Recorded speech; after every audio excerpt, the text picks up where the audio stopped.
Our sponsor, Cook Unity, is the only meal subscription that brings locally sourced meals from award-winning chefs right to your door every week. Cook Unity is a collective of some of the best chefs in the country, handcrafting meals in their micro kitchens, delivered fresh, never frozen.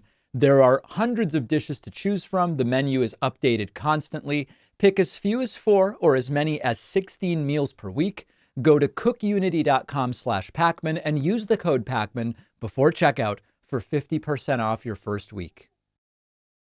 All right, my friends, he got away with it. Donald Trump has been sentenced very strongly with no penalty after 34 guilty criminal counts in the New York hush money case. CNBC reports, fresh off of the sentence this morning, Trump sentenced without penalty in New York hush money case. President-elect Donald Trump was sentenced to unconditional discharge in his criminal hush money case. Trump, who attended the hearing remotely, was found guilty in a New York court of falsifying business records in connection with a payment to porn star Stormy Daniels before the 2016 election. The U.S. Supreme Court refused to stop the sentencing. We will get to that in a moment. Manhattan Judge Juan Merchan sentenced Trump to unconditional discharge. This means no jail, no probation, and no fine. This has been a very terrible experience, said Trump before receiving the sentence. This has been a political witch hunt to damage my reputation so I would lose the election. So a couple different things. Number one, was this the expected outcome? Yes, it was. We knew that this was the plan that the judge had, an unconditional discharge. It doesn't reverse the guilty verdict. It doesn't change anything about the facts of the case or the prosecution or the trial. It simply says, you've been found guilty. I am unconditionally discharging you. There is no other business here. We have concluded our business. You have still been convicted, but there will be no penalty. Now, Donald Trump was particularly triggered by all of this because this path, while it ensures Trump will serve no sentence, does not reverse the guilty verdict. And so Trump will now enter the Oval Office as president as a convicted felon. And Trump didn't want that.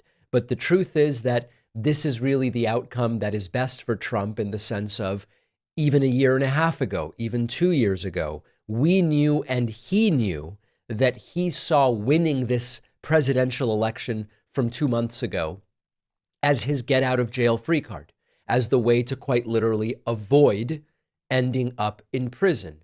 Not because you can't do it, but because he was rightly assessing, and so were we, and so was everybody, that if he is president-elect at the time of the sentencing or even sitting president, the judge, despite all of the allegations from Trump that he's so conflicted and his family this and his clerk that the judge at the end of the day was not going to step in and say, we are going to imprison a president-elect or a sitting president. And that is exactly what happened. So you've got to hand it to him. You know, he was prosecuted, he was convicted, and he won the election. And we all knew that that is his ticket out. It should be mentioned that you can simultaneously believe, as I do, that it would be reasonable to sentence someone convicted in New York on 34 counts of falsifying business records, FBR for short. It would be totally reasonable to sentence someone in that situation to prison time. And also that there was a political aspect to the bringing forward of this case when it was brought forward. It doesn't mean that the case had no merit. It doesn't mean that Trump is innocent. And so my view is not exactly that of legal analyst Ellie Honig, who we interviewed on the show months ago, but I think it's hard to argue that there is no component whatsoever here that was, okay, this isn't just a random potential defendant, it is indeed Donald Trump. Now, I believe that the charges could and should have been brought earlier, and it may have circumvented a lot of the timing of the sentencing that ultimately became problematic. But we can both acknowledge that part of the decision to charge Trump in this case, when it was done, came from the discretion that prosecutors have. Not everybody gets charged with this. Some people do, some people don't. Given that he was indeed convicted, it wouldn't be crazy to say he gets prison time, and many people who are convicted on a felony falsifying business records do get prison time. So that's it. Trump got out, at least of this one, without any jail time. Let's discuss what the Supreme Court did not do for Trump, because that's interesting as well. Last night, the Supreme Court denied Donald Trump's desperate last-minute request, stop my sentencing, please, please make it go away. Now, you might be saying to yourself, why does Trump care? Why did Trump care? He expected to have an unconditional discharge with no prison time. This morning, Judge Juan Merchan indeed gave that to Donald Trump. Unconditional discharge, no probation, no prison time, no fines, no nothing. Why was Trump so eager to have the Supreme Court step in and say, he's immune, you can't even sentence him? The unconditional discharge does not reverse the conviction. And one aspect of this is that Donald Trump, even though he won't see a day inside a prison cell, will now, as I said earlier, enter the Oval Office as president as a convicted felon, the only president to do that. So Trump went to the Supreme Court and said, please don't let him sentence me. The Supreme Court disagreed. President-elect Donald Trump can be sentenced in his New York hush money case. The Supreme Court decided yesterday in a 5-4 ruling. The High Court rejected Trump's emergency request to delay the proceeding, setting the stage for him to be sentenced. Of course, he was unconditionally discharged. 4 conservative justices, Clarence Thomas, Alito, Gorsuch, and Kavanaugh, said they would have granted Trump's request. Chief Justice Roberts and Justice Amy Coney Barrett joined the 3 liberals against Donald Trump. And indeed, that led us to this morning's sentencing. In a brief 1-paragraph statement, the court said Trump's concerns could be handled in the ordinary course on appeal. In other words, if Trump really believes that there is something unjust, illegal, unconstitutional, or violating of presidential immunity in being sentenced, after the sentence, Trump would be able to appeal, and there was no real need for the Supreme Court to step in. Now, here's the most important aspect of the Supreme Court's decision. We knew Trump wasn't getting jail time. He didn't get jail time. Some saw this and said, oh my goodness, 2 of the 6 conservative Supreme Court justices, including Amy Coney Barrett, who was nominated to this very court by Donald Trump, joined the liberal justices and rejected Donald Trump's request. This means that they are independent. This means that they can be trusted. This means that they are not just doormats for right-wing jurisprudence or whatever. Guys, everybody knew Trump wasn't getting jail time, okay? This is not a real test of these justices where we can say, oh, they were so objective. I'm so glad that they just First of all, Alito, who Trump spoke to recently, although supposedly not about this. No, they spoke days ago, but no, never about this. Okay. Alito said he should not be sentenced. The other selections of Trump, Kavanaugh and Gorsuch, said he cannot be sentenced. But more importantly, this would be a much more interesting decision from the court if Trump was really imminently and obviously facing jail time. In that case, imagine that we had a scenario where rather than leaking and being made clear that Merchan was going to say, go have fun, live your life, be president of the United States. If we learned that instead of that, Judge Merchan was planning to impose a 5-year prison sentence on Trump, then there would have been real stakes here for this Supreme Court to say, we are going to allow the sentence to go forward. If Amy Coney Barrett had really been put in the position of, you realize if you allow this to go forward, the guy who nominated you is going to sit in prison for 5 years. Of course, Trump could appeal it. He could delay it. It might not be enforced until after Trump's out of office and he's 82 years old. Who the hell knows? But the point is, we all knew there was going to be no sentence. So seeing this as a strong and objective, independent decision from the court, given that there was no real risk to Trump of sitting in prison, call me crazy, but I'm not finding myself particularly impressed, and that's where I will leave it. There is no situation in which Trump does not grift his cult. And in fact, this morning's sentencing for Trump, where we all knew he would get no jail time, and he knew he would get no jail time, and there was no chance in hell he was getting jail time, Trump still used it as, oh my goodness, I need your money. Trump sent out a fundraising email called All Hell Breaks Loose Today, where Donald Trump said, I'm being sentenced today just so they can label me a felon before I'm sworn in. Do you think it's a coincidence my inauguration is just days away? You know it and I know it. All charges should be dropped. Legal pundits agree. Legal scholars agree. Plain and simple, this is an attack on their political opponent, me. Justice is not the goal here. This unlawful witch hunt is only meant to obstruct the presidential transition process. We can't let that happen if we want to save America when I triumphantly return to office. And then, of course, we have all of the various pleas and requests down below. This is just Trump grifting his cult. There was no real risk to Trump here. Trump wants to convince the MAGA cult that this is some grave injustice that the sentencing is even allowed to go forward. If we are to believe that no one is above the law, not even presidents, Trump got due process, he got a trial, he got a jury verdict. The only thing really that's unusual here is all of the special treatment that Donald Trump got. Remember, during the trial, being allowed to flout the gag orders time and time and time again with, I'm going to warn you again, I might do something if you do this again or again or again or again. Okay.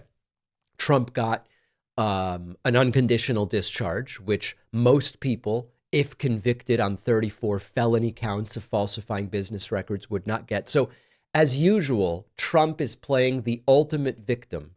The more privileged he seems to be, the more of a victim and martyr he proclaims himself to actually be deep down. And of course, the MAGA cult must be grifted, just like he grifted them after the 2020 election, saying, donate for the recounts, donate for the legal challenges, donate so that we can actually get this election reallocated to me as the winner. And then in the fine print, it's 50 cents of every dollar, 70 cents of every dollar are going to go not to these legal challenges, but they're actually going to very quietly go to pay off Trump's campaign debts and be used for other things. If there's anything you can set your clock to, it's that Trump will say he's really the victim and that he will attempt to grift his followers, and both are exactly what he did.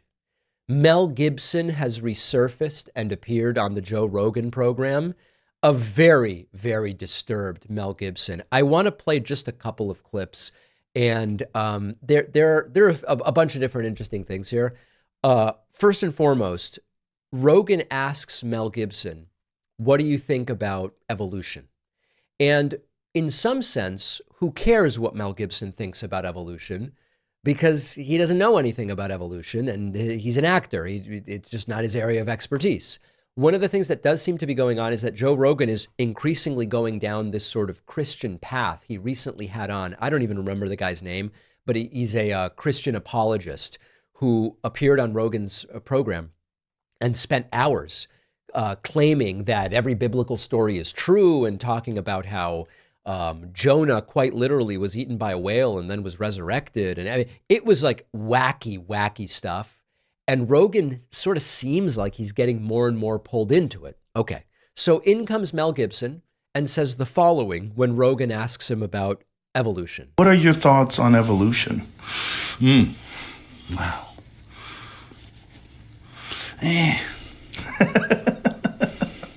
The Darwin thing? Yeah. I don't really go for it. No? Yeah. Ice Age, dinosaurs, what did they turn into? I mean, things became extinct at some point. I don't think I was some kind of legless thing that crawled out of the ocean. I don't think I came from that.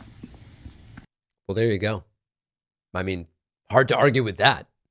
Mel just doesn't think he came from it. What's the value in asking Mel Gibson what he thinks about evolution? I mean, really, who cares what he thinks about evolution?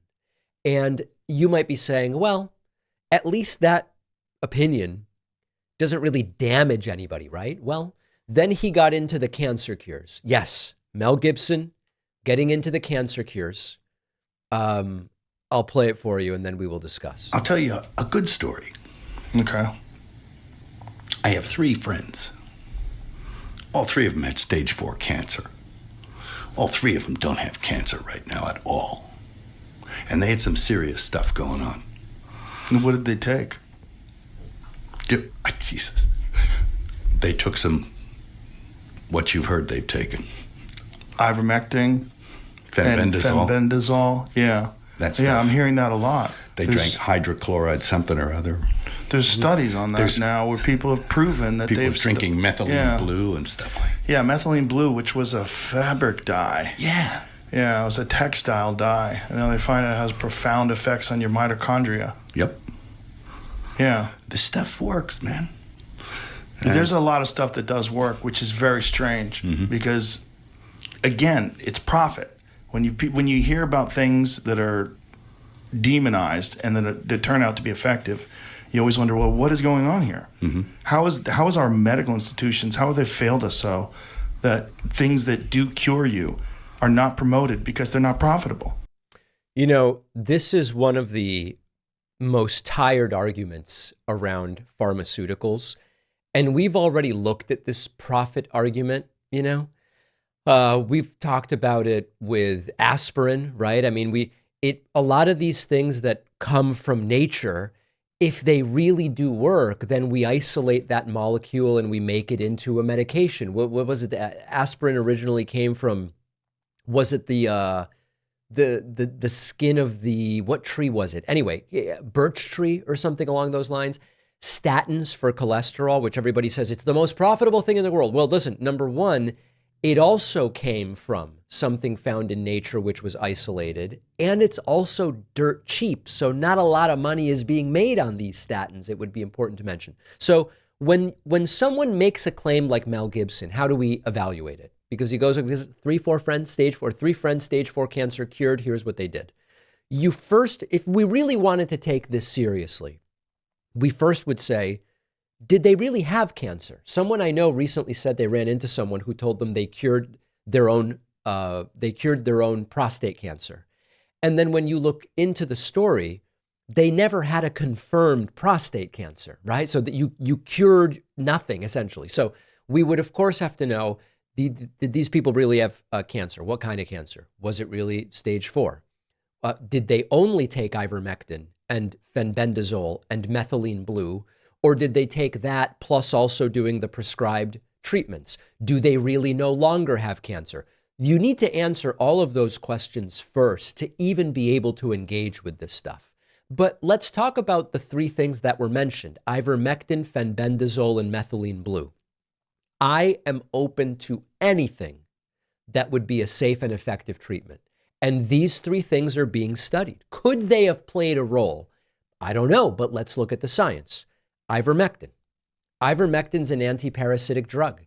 It has shown some anti-cancer activity in lab studies, okay? The mechanism through which ivermectin might help with some types of cancer in combination with other treatments is that it might inhibit certain pathways. It might induce death in some cancer cells. It could disrupt the energy production in cancer cells. Now you would say, well, what dose of ivermectin for what types of cancer? Of course, that's the critical question.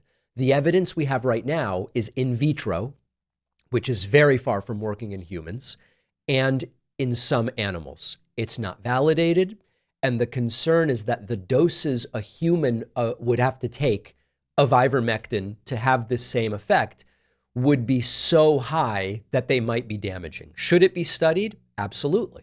Should Mel Gibson show up and just say, my friends cured themselves with ivermectin? I don't know that that's exactly responsible. Then we have fenbendazole. Fenbendazole is a deworming medication for animals. It is being looked at for anti-cancer properties. Now, what would be the mechanism? How would fenbendazole work on cancer? And remember, cancer is thousands of different things, okay? You know, hundreds of cancers with thousands of different variations, mutations, et cetera. The way that the fenbendazole might work in certain situations would be by disrupting microtubule formation in some cancer cells. It's a similar mechanism to chemo, right? It would reduce glucose uptake in cancer cells, which is where cancer cells get energy. This is all maybe stuff. We have preclinical studies in cell lines and in some animal models.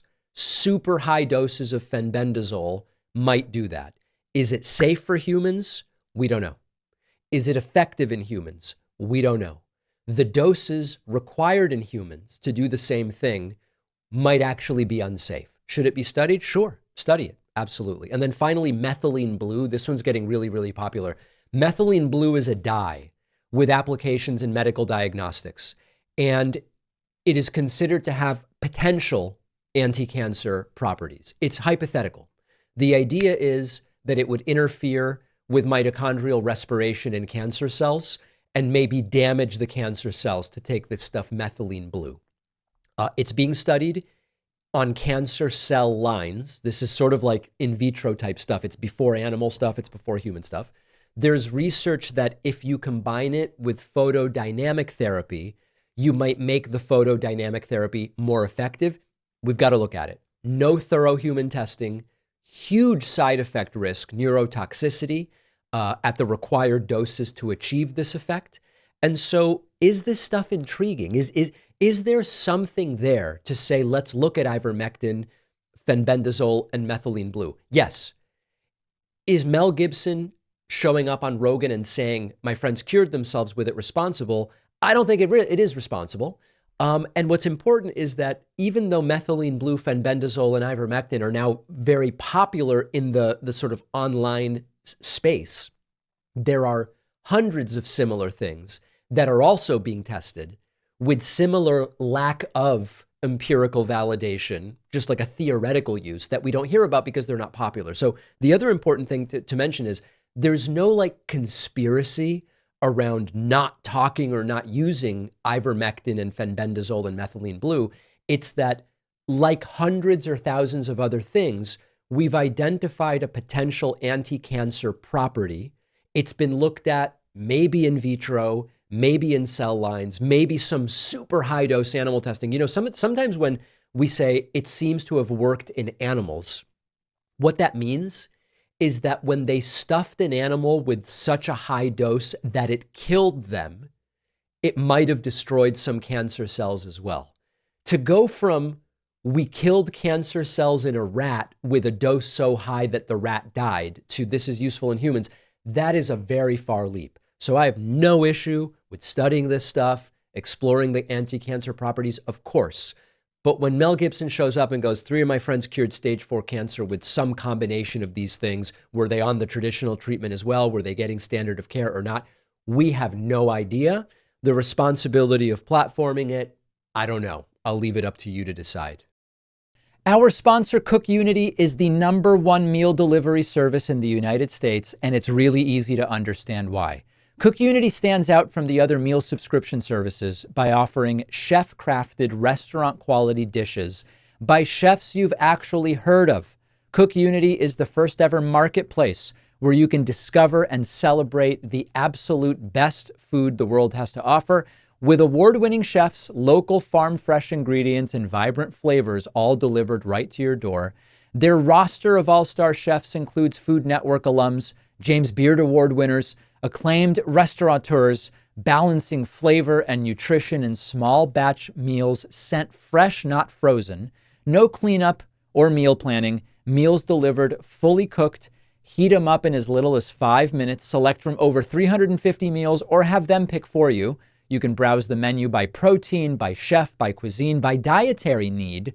You will find something you love. Menus are updated weekly. New chefs are always joining the team, so you'll always find new favorites. Eating well is easy with Cook Unity, affordable food crafted by award-winning chefs delivered to your door. Go to cookunity.com/Pakman or enter the code Pakman before checkout for 50% off your first week. Why is it that so many economists are worried that the economy will tank under Donald Trump. You know, I've been hearing from a lot of people in the audience lately who are worried about what another Trump term might mean for the economy. And some of you have written it in and said things like, you know, David, I intuitively feel that Trump's policies could tank the economy, but I can't really explain why. And the economy was mostly okay under Trump until COVID during his first term.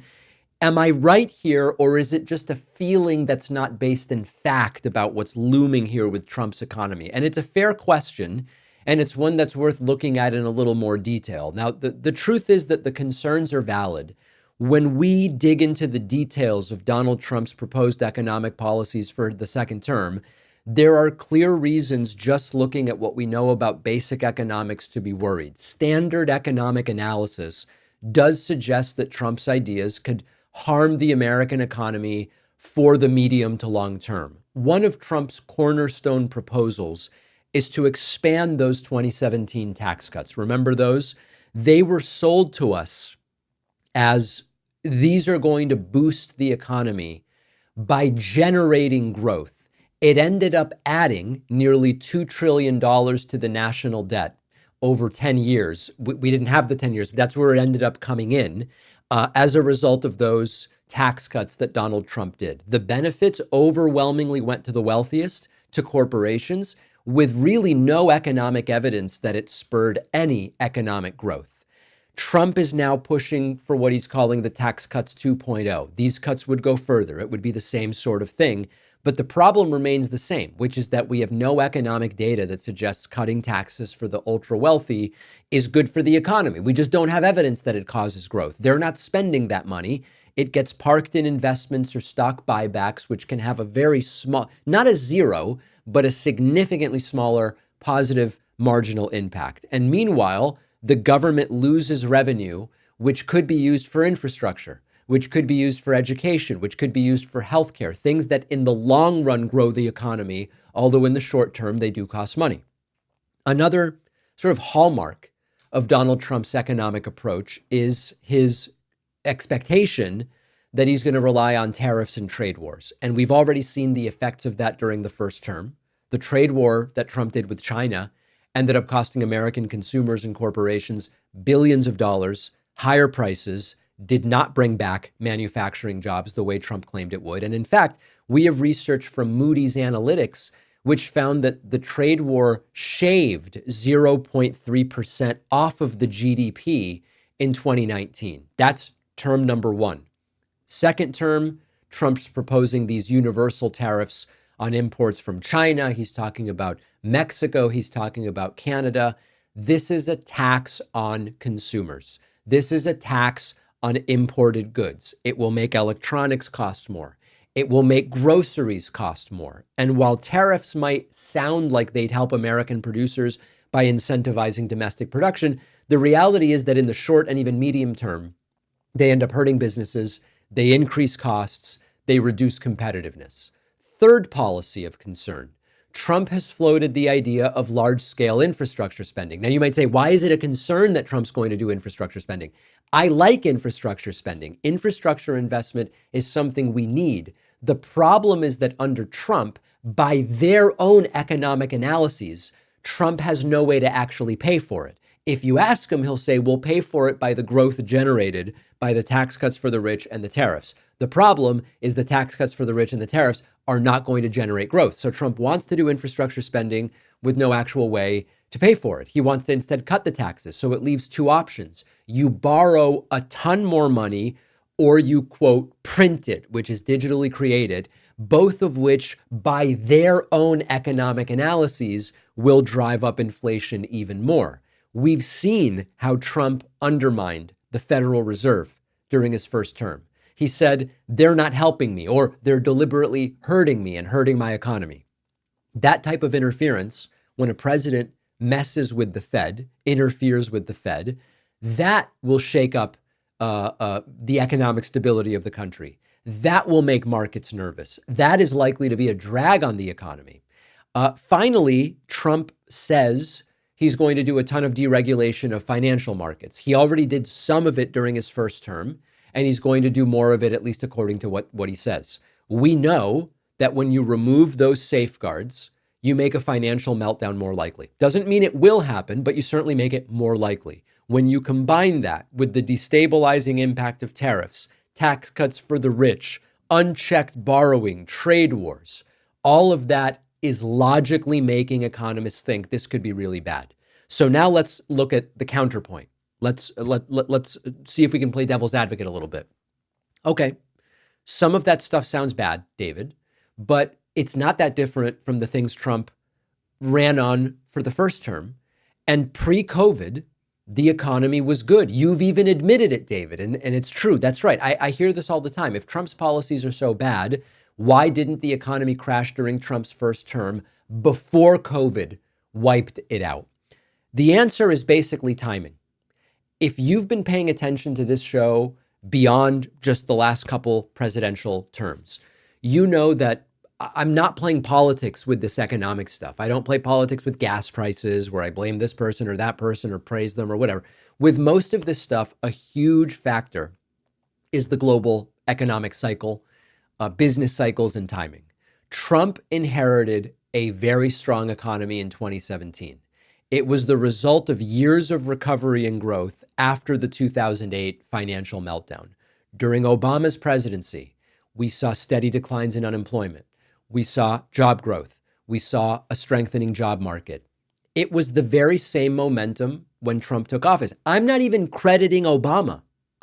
Don't misunderstand me as saying Trump has Obama to thank. Obama has circumstance to thank mostly, and Trump also has circumstance to thank mostly. Much of what Trump took credit for was the natural global business cycle. Go back to 2012. I was saying at the time, if Romney wins rather than Obama winning re-election in 2012, the economy will probably still be pretty good.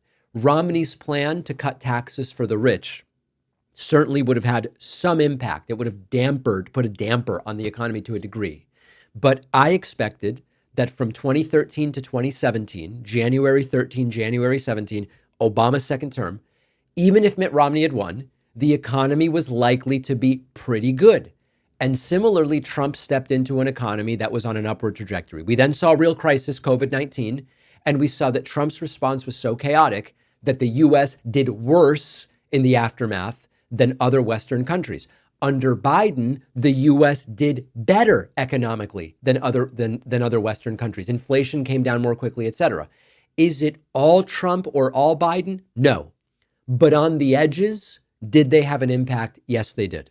So the inconsistent leadership from Trump, the bad economic ideas, the takeaway here is straightforward.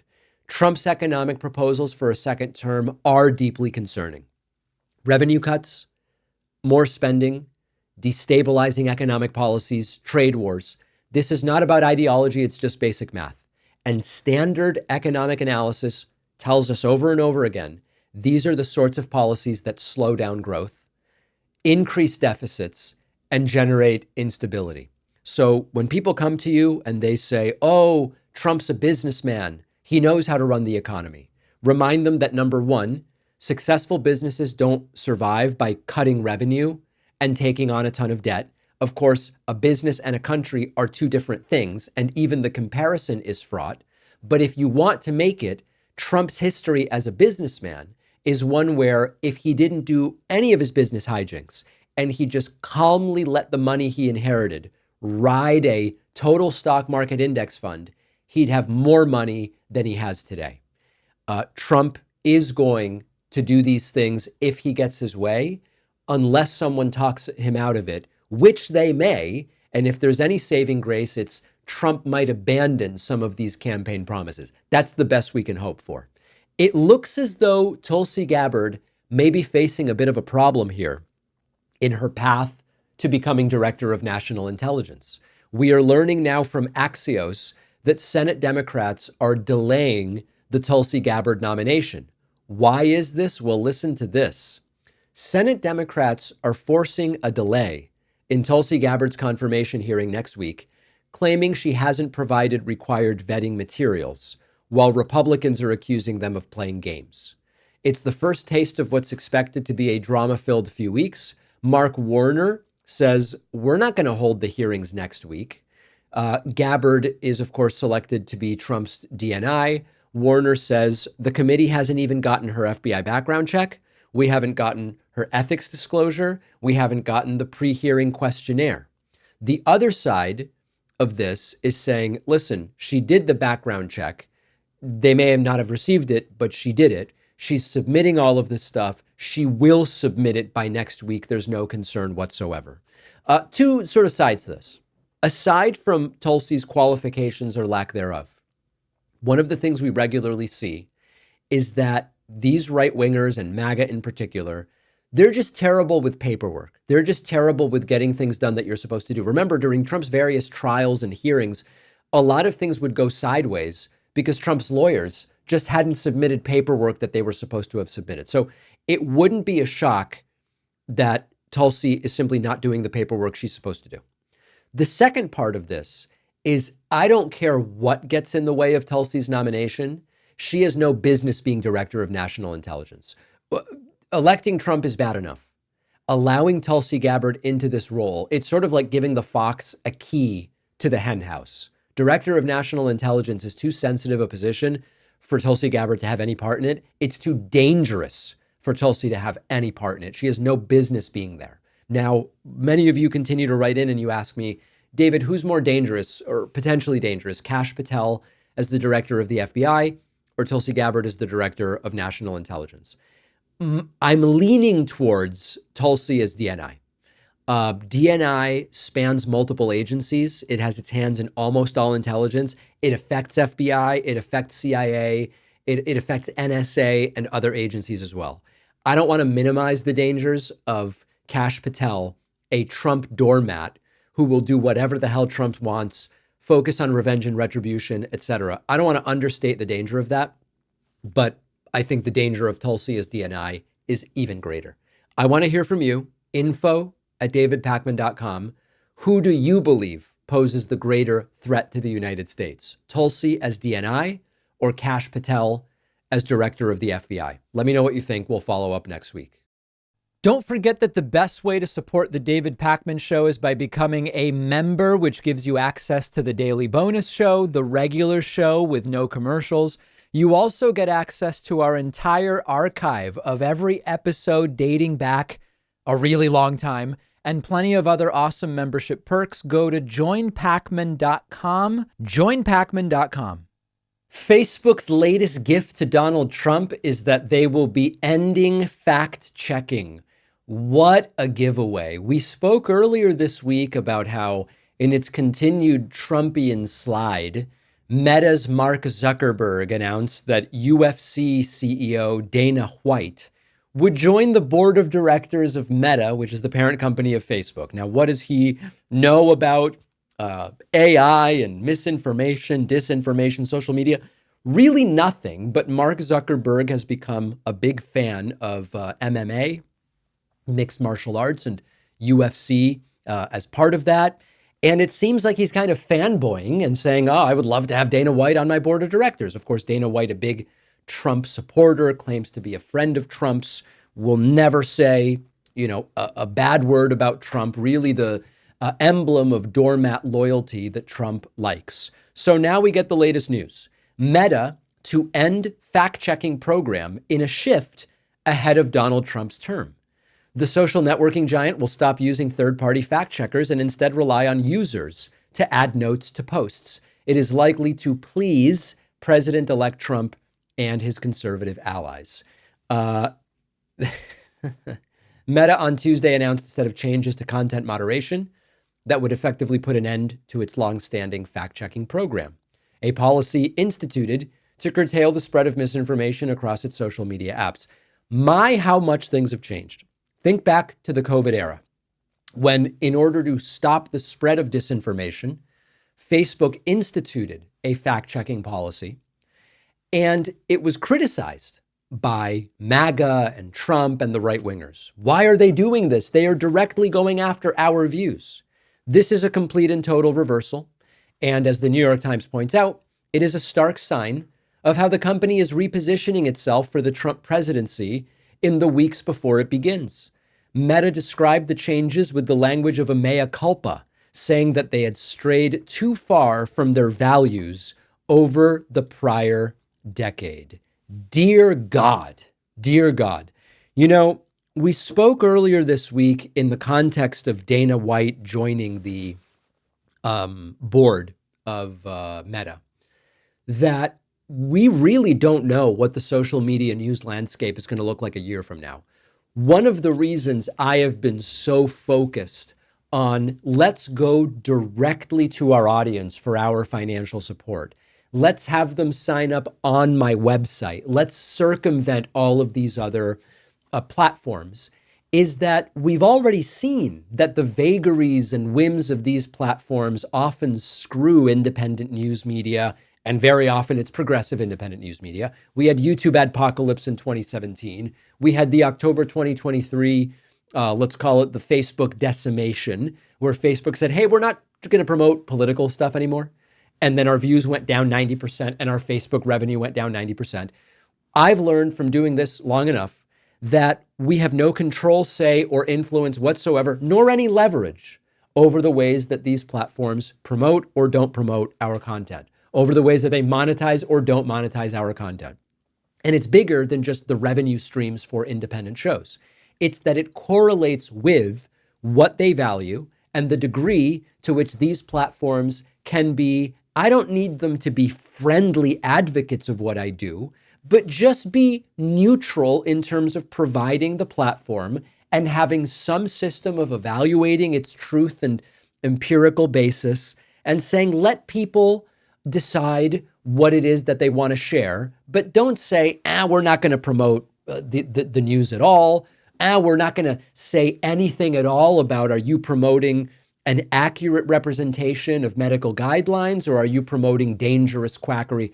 We're just going to take ourselves out of it. And we've talked before about how sometimes neutrality is not objectivity. Sometimes it is. And this calculated decision is a decision that clearly helps Donald Trump. We know from just observing for a decade now that it is under Trumpism that endless lies are told. I don't like the hurricane map for political reasons. I'll use a Sharpie to change the map. I don't like the numbers about COVID. I'll say, let's stop testing. Or if I don't like what's going on with vaccines, I'll talk about hydroxychloroquine or whatever the case may be. And we are in the position of having to try to fight back against that. And now it is going to be a fight on Facebook for these sort of community notes type things that they're replacing the fact checking with, to say, no, these notes are actually further leading you astray. You can't trust the notes because it's the very same MAGA people that are generating these community notes. So this is going to become a mess. There is no question about it. If there was any doubt at all about Facebook under Zuckerberg becoming more of a Trumpist node, it seems as though any of that doubt has now been eliminated. This is so pathetic. A Fox News host, Maria Bartiromo, is pretending that she's so worried about what's going to happen because of angry anti-Trump people once Trump is president, that she's learning how to handle a gun. It's so nakedly absurd, the idea that Maria Bartiromo is going to be endangered in such a way that she needs a gun when Trump is president. It's so pathetic. Here she is interviewing Donald Trump Jr., and she says, no, I'm worried. I'm now starting I'm afraid. I'm learning how to use a gun. See, I have people from New York City, people who I've known my whole life, were probably quite anti-gun for most of that, calling me, understanding that I've been into this world for quite some time. Hey, how do I go about doing this? How do I go about getting the training? How do I go about purchasing a firearm? Because they believe they are their last line of defense to protect themselves. And they're 100% right. We've seen the failures across the board, Maria. This is a fundamental American right, and we're going to protect it at all costs. You're right. Omid, I mean, I've been training myself on how to handle a gun, just because of the fear that you don't know what you don't know, Omid. So what about that? Are you seeing that market as your growth opportunity here, Omid? Women, young people? Absolutely. There's no question. If you look at the data, the fastest growing cohort for gun ownership are millennials and Gen Zs. They're growing exponentially. Yeah. Maria Bartiromo, who's worth 50 million and I'm sure lives in, a building that is perfectly safe and, travels with car services and all of it.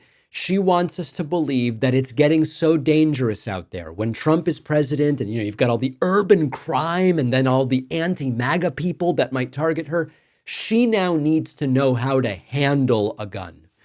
This, more than anything, brings me back to the arguments that gun lobbies make, which is if gun crime goes up, they say, oh, you too need a gun to protect yourself from all of the crime. If gun crime goes down, they go, it's down thanks to more people having guns to protect themselves. Since the criminals know everybody's got a gun, they are now committing fewer crimes. Either way, the answer is get yourself a gun. And one of the things that they're now realizing is we need to expand. Now, I've said this before and I do want to restate it.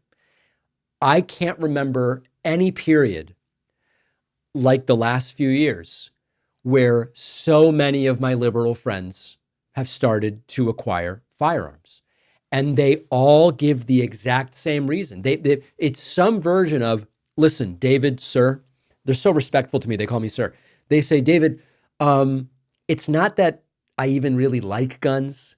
It's not that I think they're cool.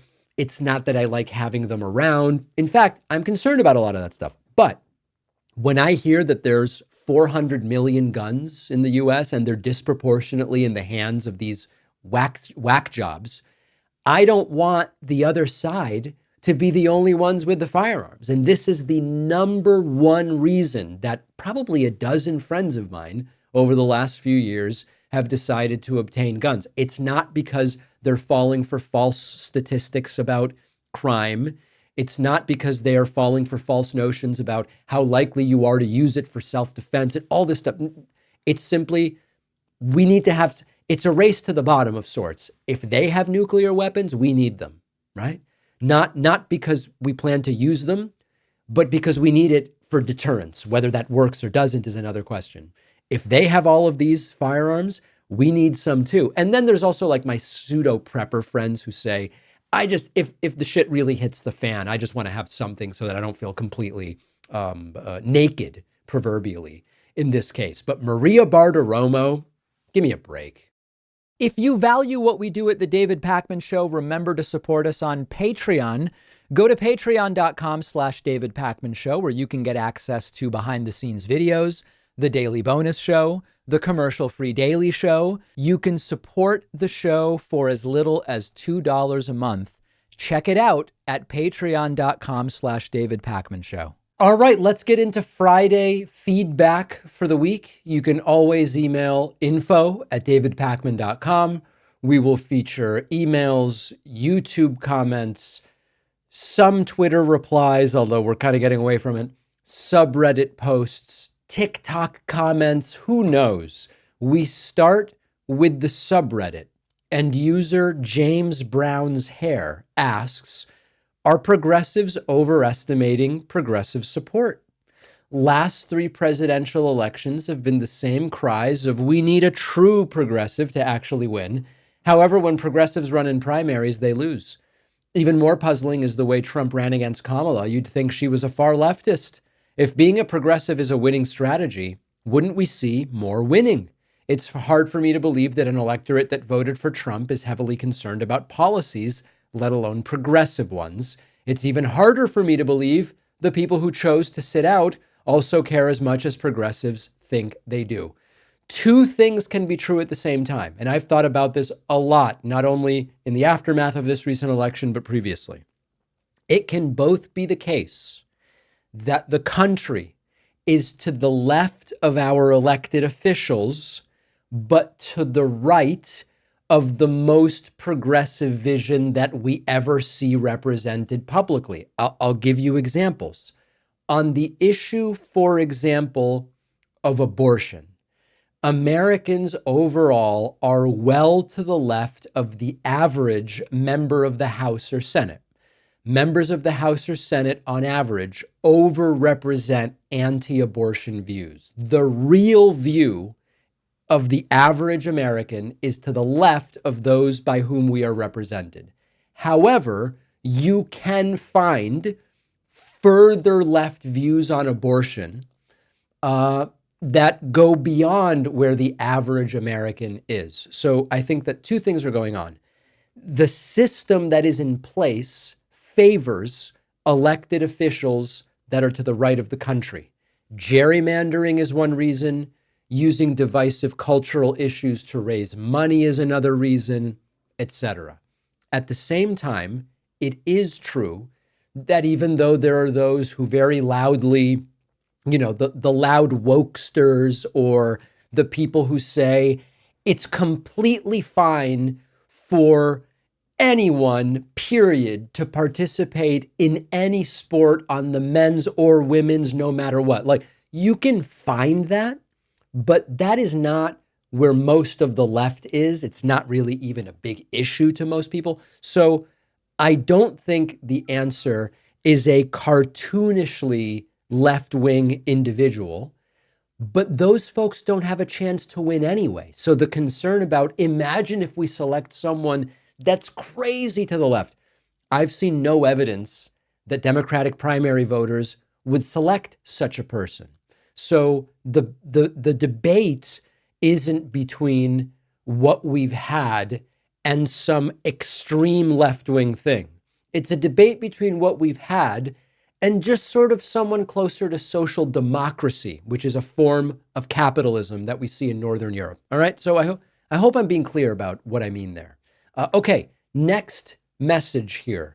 Maro Marix says, watching from Europe, Kamala did not lie enough. Orange Clown promised policies which cannot be implemented, but sounded attractive. I received several messages like this after the election. The idea is Trump promises whatever. Trump says whatever. We know he's not going to do it. We don't even know if he intends to do it. Why doesn't the left just start promising stuff? I think there are two reasons not to do it. Number one, I don't think it makes sense to stoop to their level. As I've said before, let's use their aggressiveness. Let's learn from how they don't do purity tests and exclude people.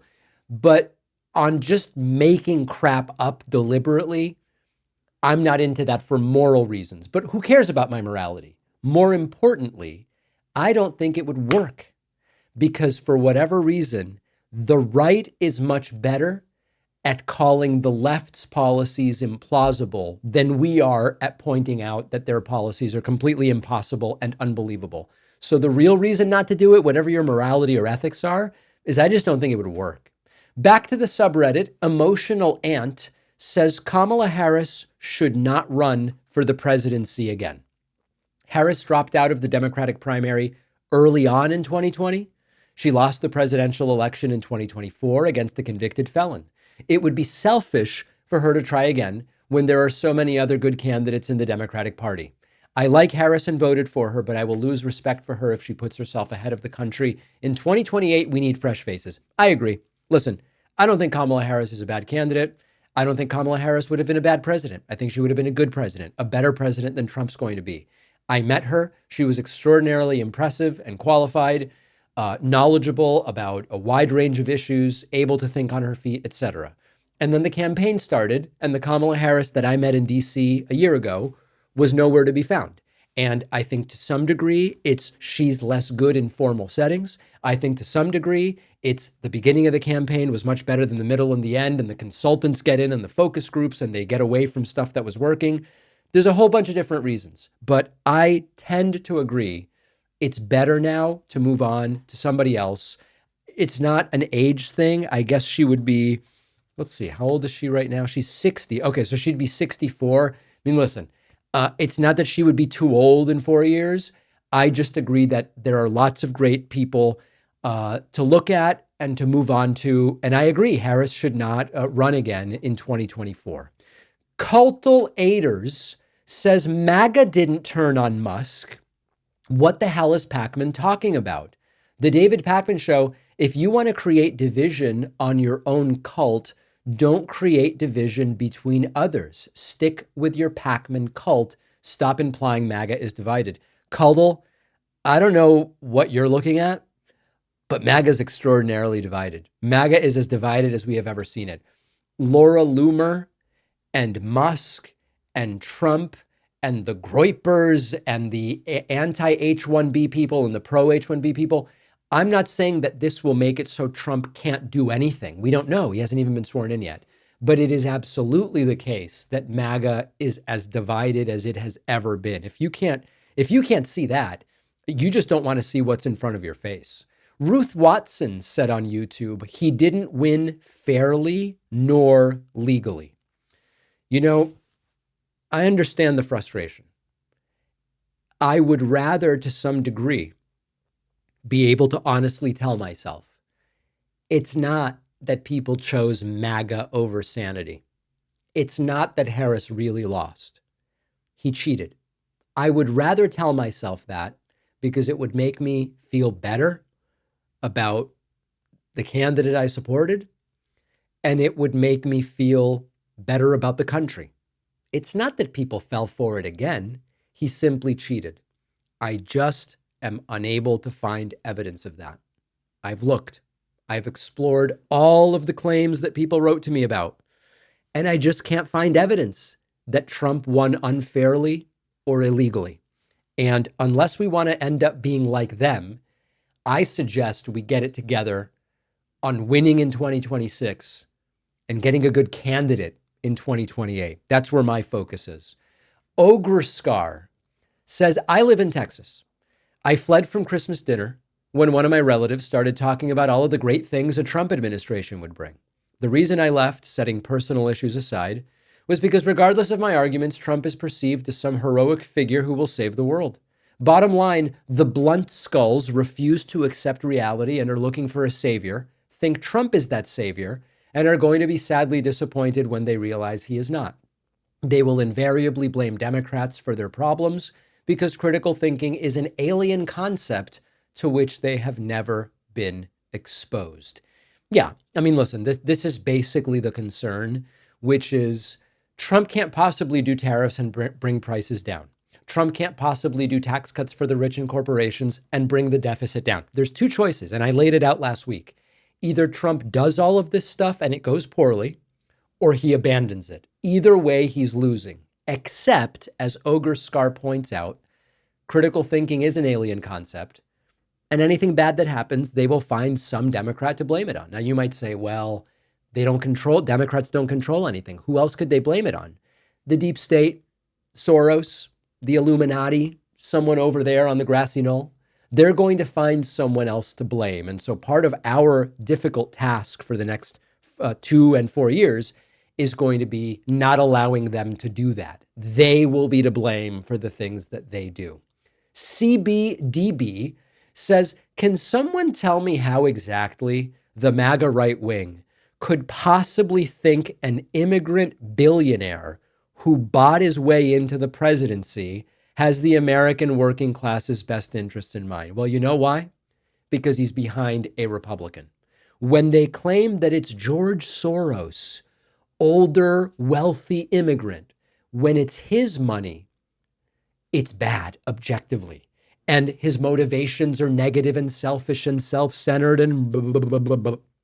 But all of a sudden it's Elon who's dumping money in, beneficiary of government contracts, has all sorts of things he wants done to help his companies, Tesla, SpaceX, etc.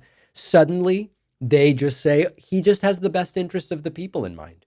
It's not about facts. The answer to how do they fall for it, it's because they want to.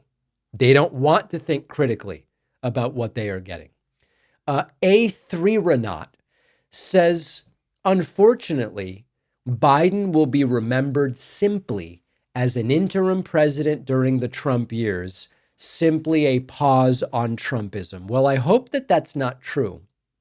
But if it is, there was probably a lot of benefit to interrupting Trumpism for 4 years. We won't know until we're beyond Trump's presidency. We don't yet know. But if that was all Biden accomplished, it's probably still worthy. However, I think there's a lot more.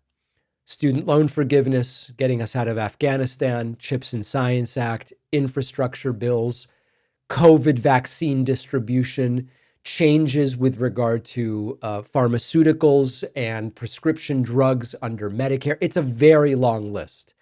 Are these the sorts of things that in 100 years people will say, remember when Biden did CHIPS and Science? No, maybe not. Maybe not. But the idea that he will be seen as a failed president, that I don't think. All right, we'll talk to everybody very soon. Bonus show coming up right after this. Sign up at joinpakman.com.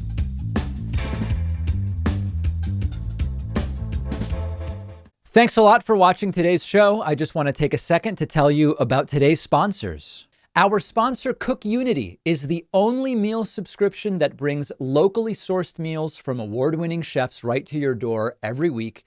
Cook Unity is a collective of some of the best chefs in the country, handcrafting meals in their micro kitchens, delivered fresh, never frozen. There are hundreds of dishes to choose from. The menu is updated constantly. Pick as few as 4 or as many as 16 meals per week. Go to cookunity.com/Pakman and use the code Pakman before checkout for 50% off your first week.